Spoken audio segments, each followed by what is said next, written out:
projetada aqui atrás e no cilindro também projetada atrás. Vocês podem perceber aqui nos dois também é sutil, por ser dois objetos roliços, lisos, que não tem quina. Também ocorre o mesmo que nas esferas. Tá legal, pessoal?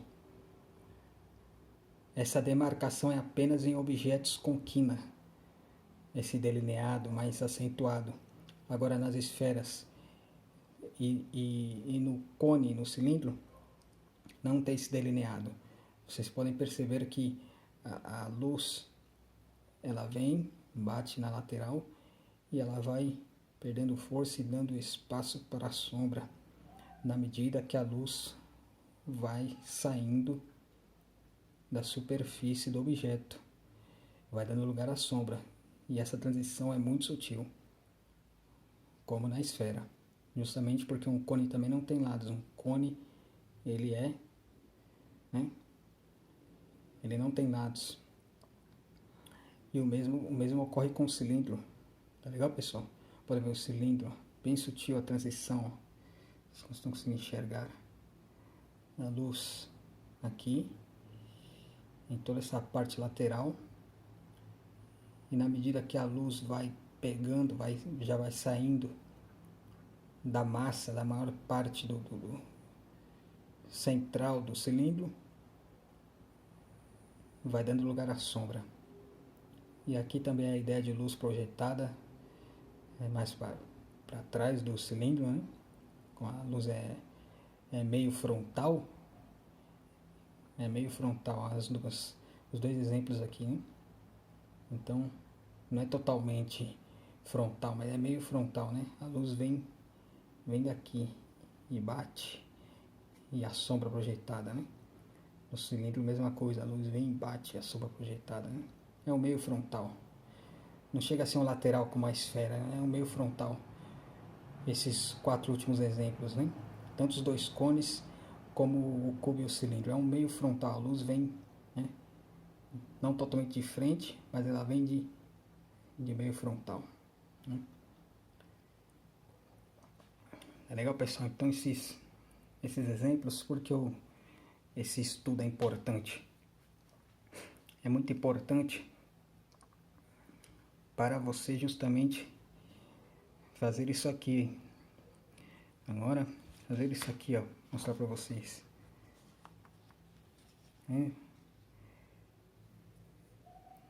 Agora, na prática, essa teoria da luz e sombra aqui representada nesse desenho para vocês verem, tá vendo? Aqui é uma coluna, né, 2 colunas gregas, né? Que eu quis ilustrar aqui nesse esboço, nesse desenho. E justamente nesse desenho tem o que nós acabamos de ver nas formas geométricas, né? Basicamente são os fundamentos, os mesmos fundamentos, né? Desse estudo de luz e sombra que nós acabamos de ver, está sendo representado aqui nessa imagem. Tá legal, pessoal? Então aqui nós temos variações de tons, né? Nós temos a luz e temos a sombra, né? Aqui nós temos a luz, né? As partes mais claras, né? As partes mais claras e evidentes da imagem são as áreas de luz, onde a luz está batendo, né? Nós temos as áreas cinzas, que são onde recebe menos luz, que seria a transição, né? Seriam os meios tons. E nós temos aqui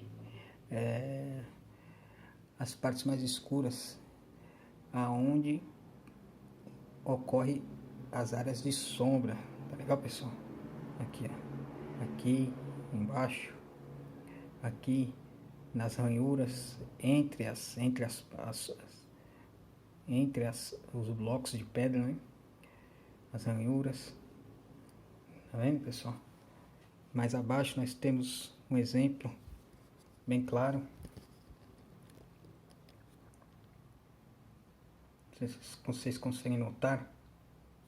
Mais abaixo nós temos, vamos ter aqui as pedras, né?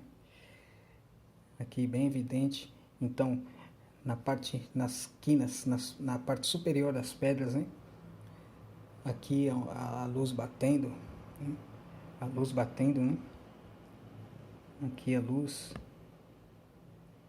Na medida que a luz vai deixando de pegar nessa parte das pedras, vai dando lugar às sombras. Então nós temos aqui o meio tom, né? E mais, onde a luz menos bate, nós temos então os tons mais escuros, nas ranhuras entre uma pedra e outra, né? Nós temos aqui então o preto, né? Representando a sombra total, né? Na parte das ranhuras entre uma pedra e outra. Então aqui nós temos claramente esse exemplo, pessoal, do estudo que nós acabamos de ver, desse primeiro estudo, né? Isso é muito importante para vocês fazerem esse tipo de desenho, ou seja, para dar essa profundidade é justamente possível por causa desse estudo, desse conhecimento básico de luz e sombra, de como a sombra e a luz atuam, né? Sobre a atmosfera, sobre o ambiente, sobre os objetos, sobre as pessoas, sobre os animais, enfim. Isso é bem amplo, é bem vasto e é um estudo muito importante. Tá legal, pessoal? Para vocês terem uma noção de como representar profundidade nos desenhos, seja ele qual for que vocês quiserem fazer. Esse estudo é muito importante da luz e da sombra. Então nós aqui temos esse exemplo, né? Que nós acabamos de ver aqui.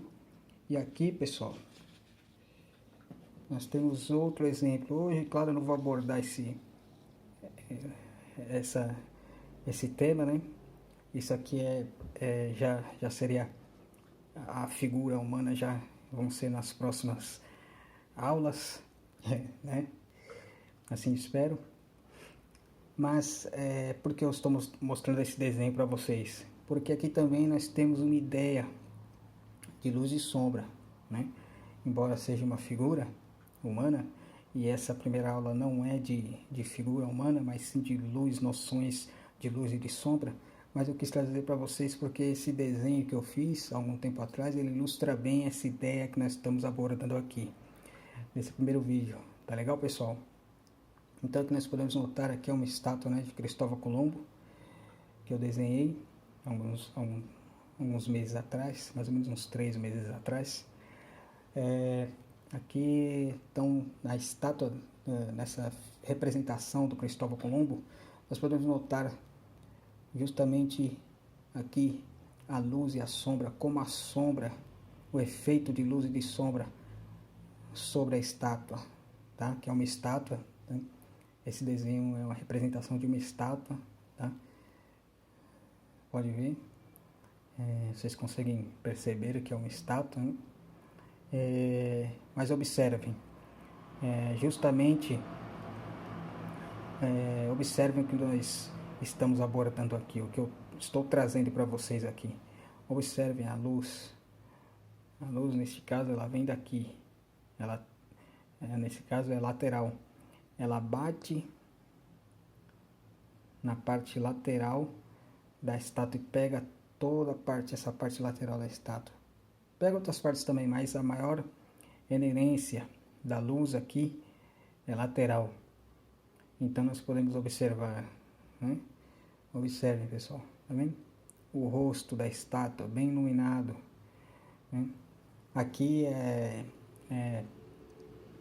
ela está em perspectiva, tá? Esse desenho está em perspectiva, vocês podem notar que o observador, ele tá como se fosse olhando de baixo para cima.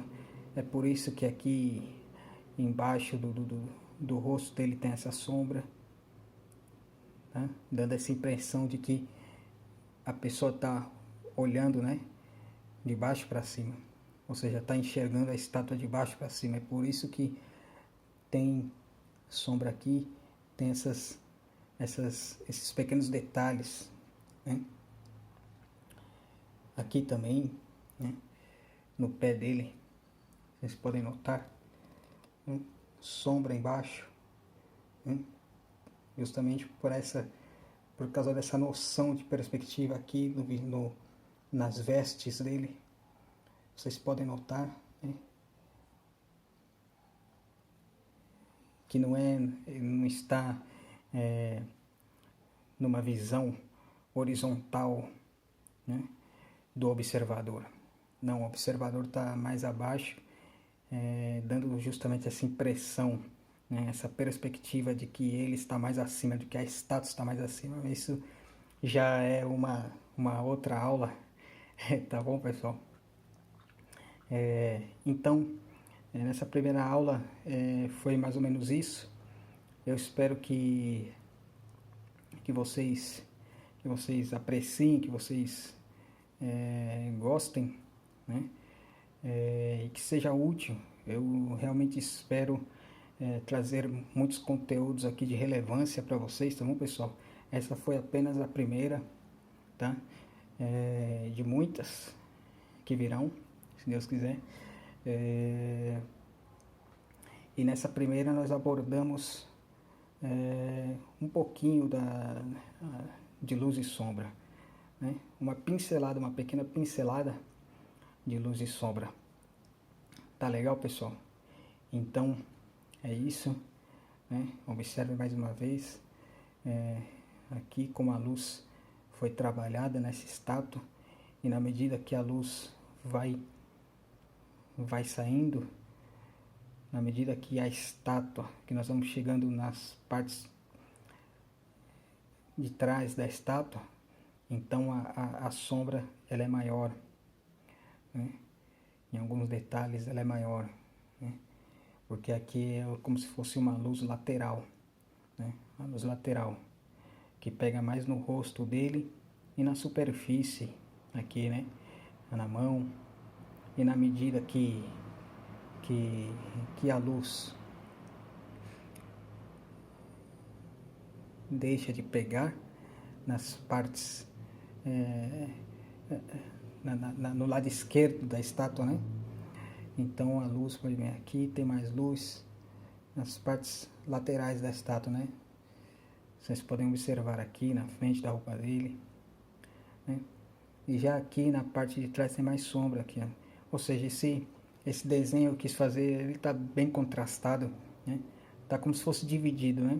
Porque a luz é como se aqui tivesse, não é lateral totalmente, aqui a luz ela é como se fosse uma luz frontal, meio frontal, tá vindo daqui também. Por isso que tem luz aqui, né? Nós podemos observar luz até aqui, ó, né? Tem certos fachos de luz aqui no braço da estátua, no braço esquerdo da estátua, aqui nas mãos, né? Correto? Aqui embaixo, nas vestes dele, correto? Aqui embaixo no sapato nós temos também aqui. Então esse desenho está bem, eu quis dar ou seja, tem muitas nuances de luz, né? Ou seja, tá um desenho bem, como se eu posso dizer, tá misto, né? Aqui tá balanceado, vamos dizer assim, né? Tem muita luz, mas também tem muita sombra. Ou seja, tá um meio termo, né? Não tá um desenho muito assim, só luz, só de um lado, né? Apesar de estar contrastado, mas tem muita luz nele, tem muita sombra e tem muita luz, né? Tá bom, pessoal? Então aqui, recapitulando aqui, de novo a imagem, o último conselho que eu queria dar para vocês Isso é muito importante. Isso que nós vimos hoje, isso é muito importante. Esse estudo, vamos colocar o lápis aqui. E esse desenho, pessoal, esse desenho aqui, eu fiz ele apenas com uma lapiseira 09 com grafite HB, tá? Que é a lapiseira que eu uso para fazer esboços rápidos e estudos, né? Grafite HB, lapiseira 09, grafite HB. E usei esse lápis, tá? Lápis simples da Faber-Castell, que é muito fácil de conseguir, todos têm acesso, né? Qualquer papelaria você consegue, tá? Que eu fiz esse desenho de estudo apenas com esses dois materiais, com uma lapiseira e com lápis 4B da Faber-Castell, série 9000. Tá bom, pessoal?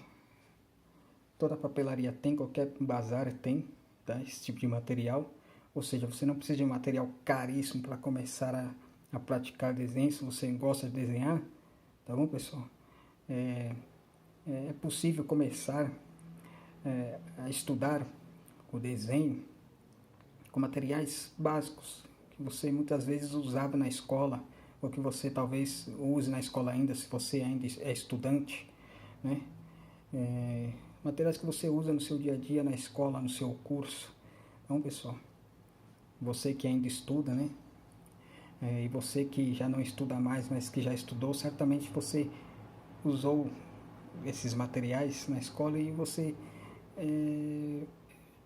sabe que é acessível. Então, se você gosta de desenhar, é coisa simples, pessoal, tá bom? É material simples, um lápis da Faber-Castell, uma lapiseira, tá? Material básico, você pode começar a fazer seus desenhos de estudo, começar a fazer esboços, tá? E aprender muito com materiais simples. Aqui é folha sulfite, tá bom? Aqui é uma folha sulfite normal, tá bom? Claro que é uma folha, aqui nós não... É uma folha sulfite normal, vocês podem ver, né?